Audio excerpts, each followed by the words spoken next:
I guess I'm more asking from the old school guys, like, do you guys really notice such a dramatic degree in androgen receptor resensitization from doing time on, time off? Is it to maintain biomarkers? Because in my opinion, you can maintain biomarkers on a cruise.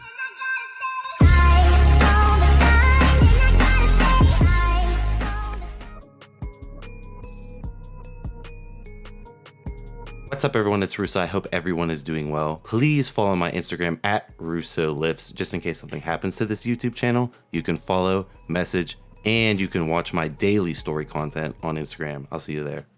What is up, everyone? It's Russo. I hope everyone is doing well. Today's ASMR sip is sponsored by 1907 water, New Zealand's finest water. I'm running low on this bottle to sip. That's how many sips I've been doing.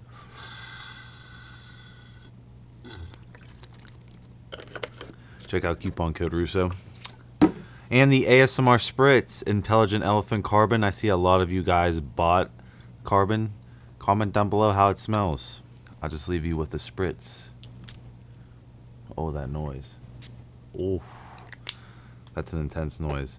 Today's video topic is going to be about going into, should bodybuilders come completely off during a course of their off season, if they're done with their competitive season, you know, switching into an off season. Why do the top pedigree pros come completely off? Some of them do, right? Believe it or not, some of them do. And I've already voiced my videos in the past, which I'll have Andrew link one up below, where I go into, you know, the whole argument that's been going on forever is the old school guys, which some of them, you know, are elite bodybuilders at the top, time on versus time off. From a biological, scientific perspective that I'm taking, I don't really understand it, other than the fact that your body will resensitize its androgen receptors theoretically, right? You would argue that after that amount of chronic abuse that your AR might never upregulate, downregulate back to, you know, baseline, because of how flooded you've created your body with an androgenic environment for so long. The androgen receptors will downregulate, meaning they'll be less sensitive. That's why you see pro bodybuilders, you know, they start with like, you know, 500 tests, and then they got to do 1,000 tests, and then they're at 1.5 grams. Like, they need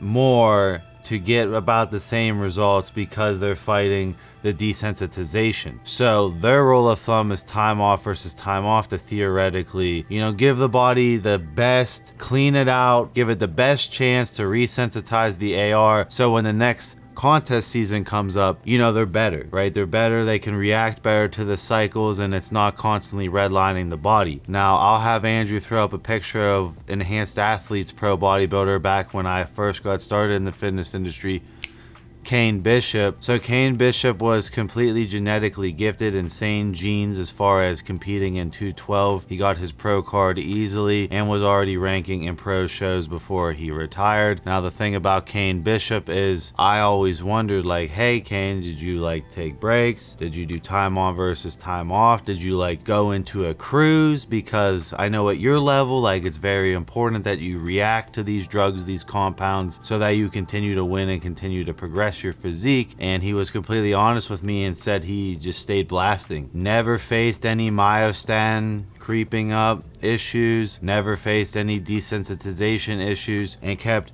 rapidly progressing. So that always made me wonder, like, is time on versus time off completely dumb? Like, is it just this old school mythical thing that, you know, comes from the Arnold era where they didn't completely understand the biochem going on? Or is it more of a psychological thing to where you can associate the fact that, you know, being in that androgenic environment is going to impact your brain chemistry to a certain degree, and that taking your, you know, psychology out of that and coming completely off, is that the break that these super high level pros are chasing that I'm not understanding because I haven't chronically abused the same tremendous amounts for such long periods of time, that I'm not like inclinating the way they feel mentally for wanting to take a break? Or Is it completely from a biochem perspective to where I don't understand, and I have always, you know, sided on blasting and cruising because each blast is like so many steps forwards, you come off a lot of steps backwards, right?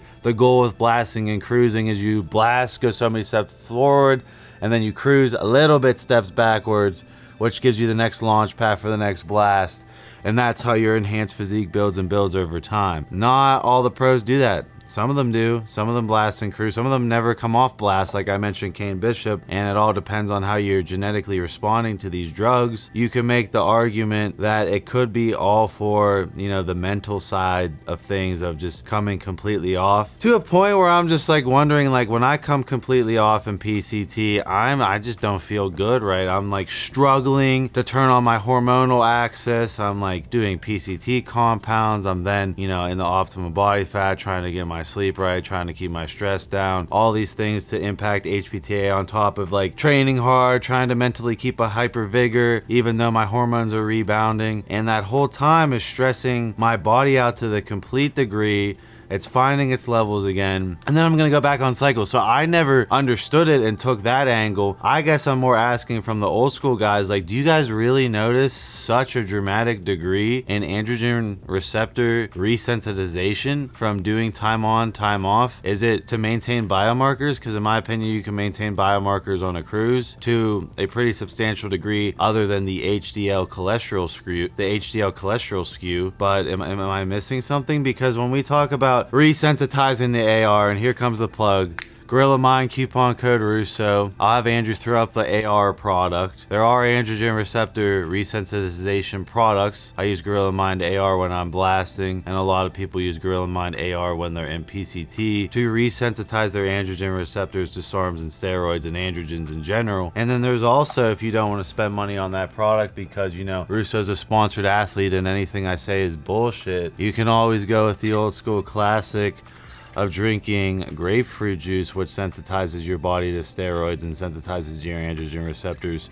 And make sure you get like organic grape juice. This is literally, the ingredients is organic grapefruit juice. So with all that being said, there is biohacking to resensitize your AR on a blast, to resensitize your AR in a cruise, or to resensitize your AR faster coming completely off. Why is time on versus time off still a thing in 2022, despite all the data, in my opinion, that's science-based, pointing to horrible mood fluctuations when you're gonna get back on synthetic androgens? No real benefit in completely resensitizing the AR, cleaning out. You might as well go on a cruise and do biohacking measures to resensitize your AR without dramatically regressing your physique back, which will take time to progress forward again. It's like you're starting the train back up. It's like starting a train, essentially, right? When you flatline a train engine and you want it to get it moving again, it's like, and then it starts chugging and chugging and chugging. It's like, if you knew you weren't gonna completely stop on the tracks and quit, why wouldn't you just cruise at, you know, such a light pace? There's no strain on the train, right? The motor's still moving, you're still moving down the rails, and then when you want to blast again, you jack the speed up, and then you come back down and maintain it. That's the longevity versus redlining the train the whole time, or shutting the train completely off on the tracks to cool off. When it comes back to starting back up, you're sitting there spinning your wheels for a while. What are your thoughts? I'll see you guys in my next video.